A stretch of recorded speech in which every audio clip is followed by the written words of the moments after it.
नमस्कार साथियों, मेरा नाम रेखा बोरा है। आज से हम हिंदी साहित्य का इतिहास आरंभ करेंगे। हिंदी साहित्य के इतिहास में जो पहला पार्ट है आदिकाल, उसके प्रश्न उत्तर को हम शुरू करेंगे। पहला प्रश्न है, 84 वैष्णवों की वार्ता किसकी रचना है? Option: Tulsidas, number 2 Nanddas, number 3 Nabhadas और नंबर 4 गोस्वामी गोकुलनाथ। तो इसका उत्तर होगा गोस्वामी गोकुलनाथ। दूसरा प्रश्न है हिंदी साहित्य के इतिहास लेखकों का कालक्रमानुसार सही अनुक्रम क्या है? तो 4 ऑप्शन दिए हैं, इसमें से सही ऑप्शन क्या होगा? तो हम देखेंगे कि सबसे पहले इतिहास ग्रंथ किसने लिखा है। इनमें से सबसे पहले लिखा है मिश्रबंधु ने मिश्रबंधु विनोद। नंबर 2 पे लिखा है रामचंद्र शुक्ल ने, नंबर 3 पे रामकुमार वर्मा ने और नंबर 4 पे हजारी प्रसाद द्विवेदी ने। तो हमारा ऑप्शन होगा नंबर 4। नंबर 4 ऑप्शन सही है।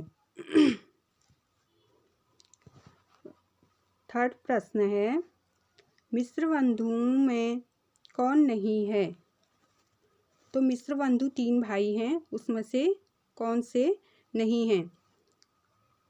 नंबर 1 सुखदेव विहारी मिश्र, नंबर 2 कृष्ण विहारी मिश्र, 3 श्याम विहारी मिश्र, 4 गणेश विहारी मिश्र।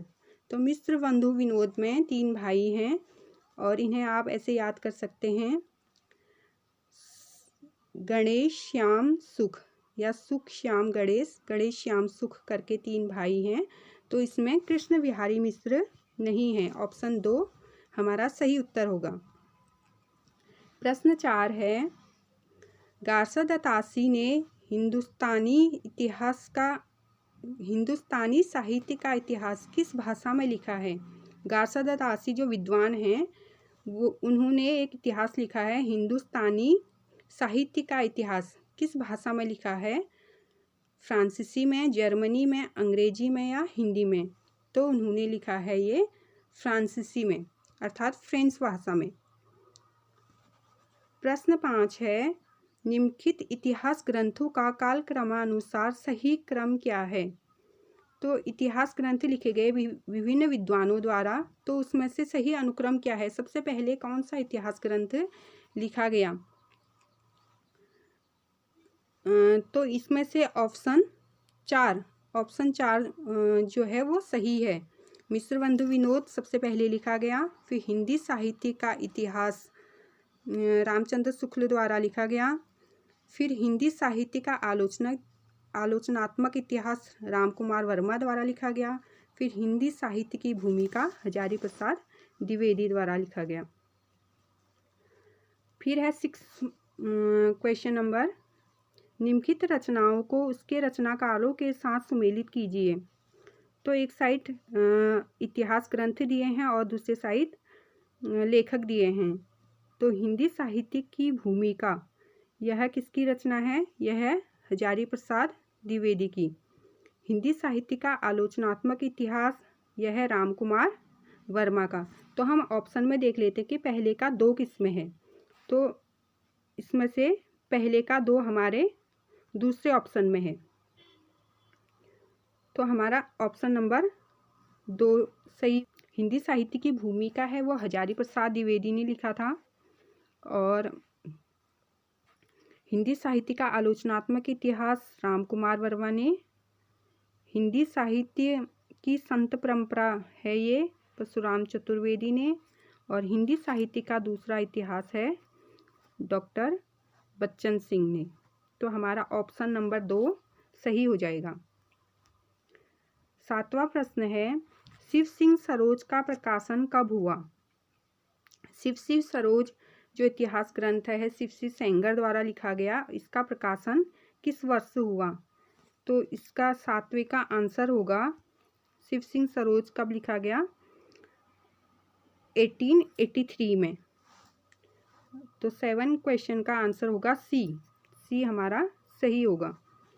8वां क्वेश्चन है, मलिक मोहम्मद जायसी की प्रेम कविता हिंदी साहित्य के इतिहास का काल विभाजन और नामकरण करते हुए उपयुक्त नामकरण किस साहित्य इतिहासकार ने सुझाया है? तो यह नामकरण किसने दिया है?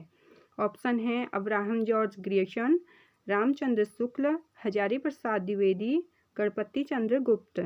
तो यह नाम दिया है अब्राहम जॉर्ज ग्रियर्सन ने। ऑप्शन ए हमारा सही हो जाएगा। प्रश्न 9 है, हिंदी में साहित्य इतिहास लेखन की सर्वाधिक लोकप्रिय पद्धति कौन सी है? तो सर्वाधिक लोकप्रिय जो पद्धति है इसमें से कौन सी है?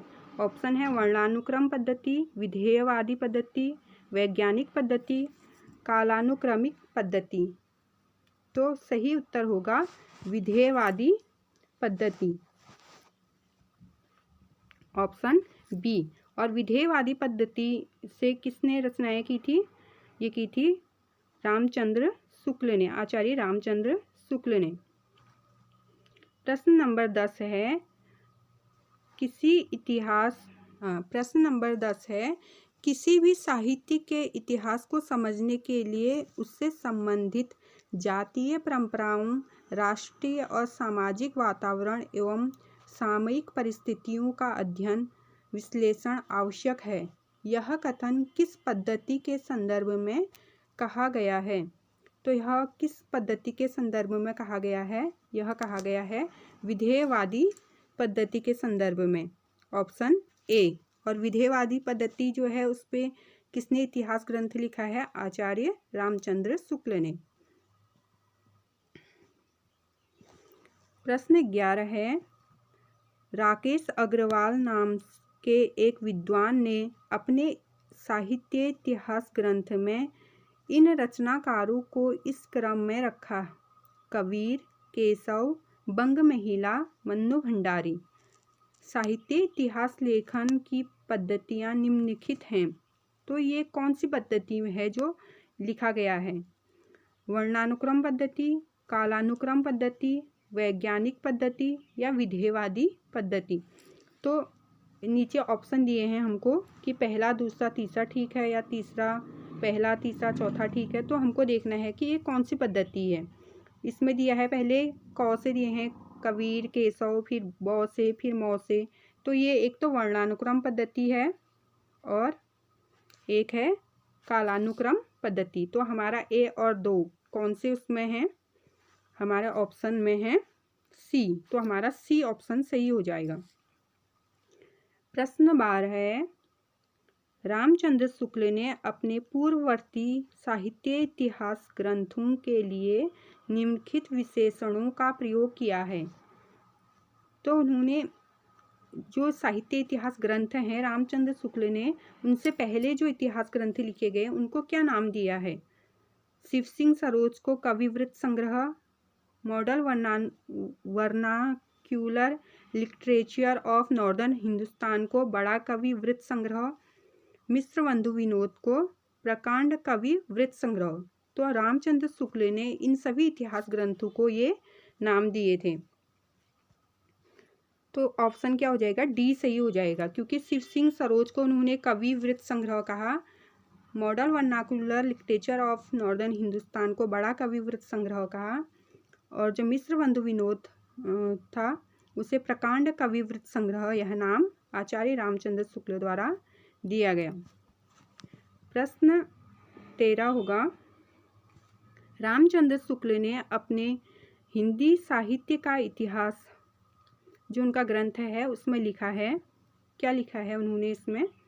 तो ये ऑप्शन दिए गए हैं और नीचे और ऑप्शन दिए हैं हमें कि उन्होंने क्या क्या कहा है। तो हम सीधे ऑप्शन देखेंगे तो हमारा इसमें ऑप्शन होगा बी सही। क्या होगा? Option B. ऑप्शन बी में है 1, 2 और 4। ये 3 बात उन्होंने कही हैं अपने साहित्य इतिहास ग्रंथ जो उनका है हिंदी साहित्य का इतिहास, इनमें उन्होंने ये बातें कही। नंबर 1, किसी काल विस्तार को लेकर यूं ही पूर्व और उत्तर नाम देकर दो हिस्से कर डालना ऐतिहासिक विभाग नहीं कहला सकता। नंबर 2 कहा, इतिहास की पुस्तक में किसी कवि की पूरी क्या अधूरी आलोचना भी नहीं हो सकती। और फिर उन्होंने कहा कि वर्तमान लेखकों और कवियों के संबंध में कुछ लिखना अपने सिर एक बला मोल लेना ही जान पड़ता है। तो ये 3 बातें उन्होंने कही अपने इतिहास ग्रंथ में।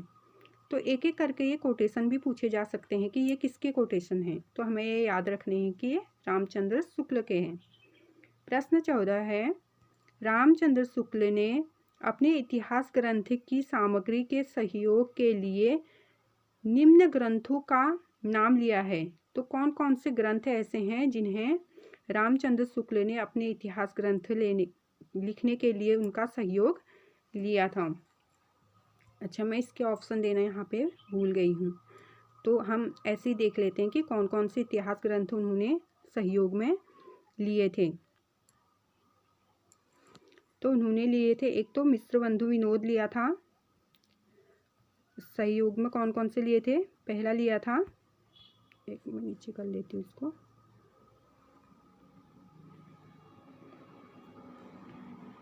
मिश्रबंधु विनोद लिया था अपने इतिहास ग्रंथ लिखने के लिए। हिंदी कोविद रत्नमाला भी लिया था।